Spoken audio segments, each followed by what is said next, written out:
सांगली जिल्ह्यातील मुलींना स्वसंरक्षणाचे धडे देत त्यांच्यात आत्मविश्वास निर्माण करण्यासाठी एक अनोखा उपक्रम राबविण्यात येत आहे। कराटे प्रशिक्षणाच्या माध्यमातून हजारो विद्यार्थिनींना स्वसंरक्षणाचे धडे दिले जात असून या उपक्रमाला मोठा प्रतिसाद मिळतोय। विशेष म्हणजे या उपक्रमामागे सांगलीचे जिल्हाधिकारी अशोक काकडे यांचा पुढाकार आणि मार्गदर्शन महत्त्वाचे ठरले आहे। पाहूया आमचा विशेष अहवाल। महिला सुरक्षेचा प्रश्न दिवसेंदिवस गंभीर होत असताना सांगली जिल्हा प्रशासनाने मुलींमध्ये आत्मविश्वास आणि स्वसंरक्षणाची क्षमता वाढविण्यासाठी कराटे प्रशिक्षणाचा उपक्रम सुरू केलाय। जिल्ह्यातील जिल्हा परिषद आणि खासगी शाळांमधील विद्यार्थिनींना दर शनिवारी कराटेचे प्रशिक्षण दिले जात आहे। या उपक्रमाची सुरुवात महिला दिनाच्या निमित्ताने सांगलीचे पालकमंत्री चंद्रकांत पाटील यांच्या हस्ते करण्यात आली।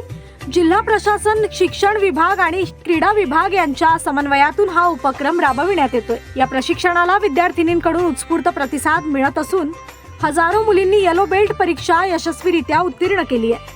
कराटे प्रशिक्षणामुळे मुलींमध्ये आत्मविश्वास, शिस्त आणि धैर्य वाढत असल्याचं शिक्षक व पालकांचं मत आहे। या संपूर्ण उपक्रमामागे सांगलीचे जिल्हाधिकारी अशोक काकडे यांचे विशेष मार्गदर्शन आहे। मुलींनी आत्मसंरक्षण शिकून आत्मविश्वासाने समाजात पुढे जावे, हा या उपक्रमामागचा मुख्य उद्देश असल्याचं प्रशासनानं स्पष्ट केलंय। जिल्हाधिकारी अशोक काकडे यांनी सांगलीमध्ये पदभार स्वीकारल्यानंतर अनेक नाविन्यपूर्ण उपक्रम राबवले आहेत। जिल्ह्यातील प्राचीन मंदिरे, गड किल्ले आणि तीर्थक्षेत्रांचा विकास, शहर स्वच्छता व सुशोभीकरण कायदा व सुव्यवस्था याकडे त्यांनी विशेष लक्ष दिले आहे। तसेच शेतकऱ्यांपर्यंत शासनाच्या योजना पोहोचाव्यात आणि नागरिकांची शासकीय कामे वेळेत पूर्ण व्हावीत यासाठी त्यांनी सर्व शासकीय अधिकाऱ्यांना विश्वासात घेऊन काम करण्यावर भर दिलाय।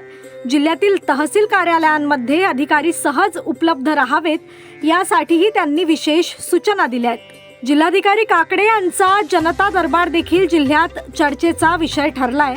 प्रत्येक नागरिकाच्या समस्येचे निराकरण करूनच त्याला परत पाठवणे हा त्यांचा प्रयत्न असतो।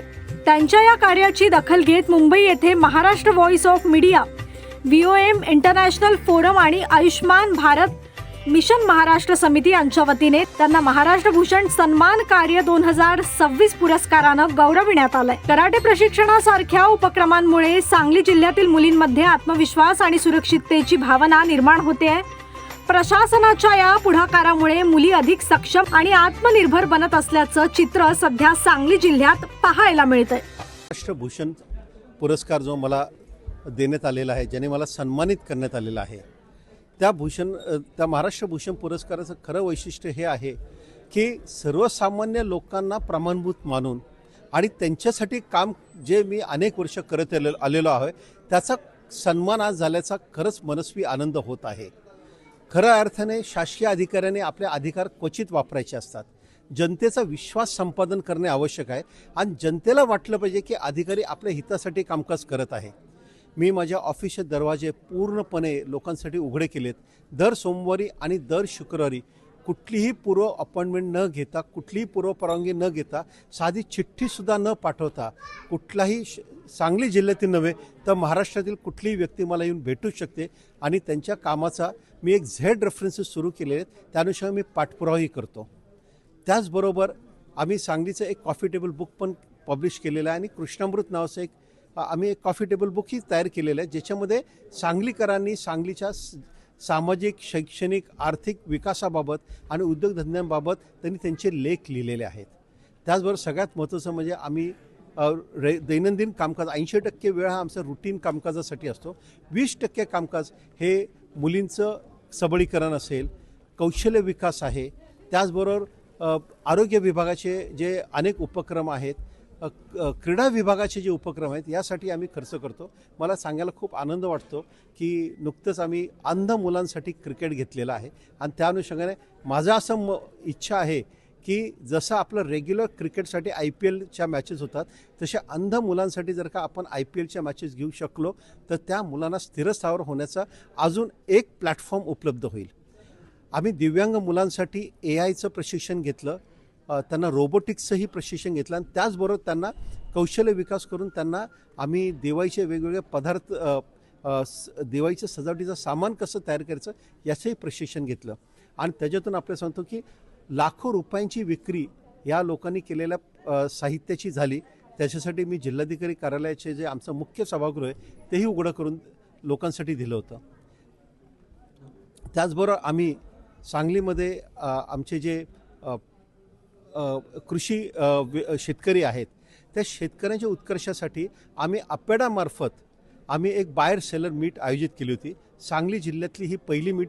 मला तर असं वाटतं की मुंबई आणि दिल्ली सोडून झालेली शेतकरी आणि व्यापारी यांची पहिली एकत्र अशी एक संमेलन होतं आणि 1400 शेतकरी होते की जे आमच्याकडे पेरू, डाळिंब, आंबा आणि सगळ्यात महत्त्वाचं द्राक्ष पिकवणारे आहेत.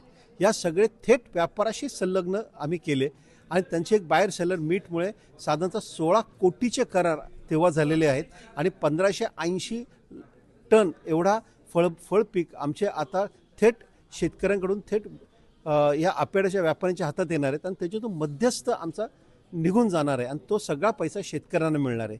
या सगळ्या माध्यमातून आम्ही शेतकऱ्यांच्याही आर्थिक प्रगतीला हातभार देत आहोत. आमच्या सगळ्यांची इच्छा ही आहे सध्या हीच आमची इच्छा आहे की सांगली जिल्ह्याचा जो ग्रॉस डोमेस्टिक प्रोडक्ट आहे तो 2 ते 2.5 पटीने आम्हाला वाढवायचा आहे आणि त्यासाठी आम्ही एक विजन डॉक्युमेंट 2030 तयार करत आहोत.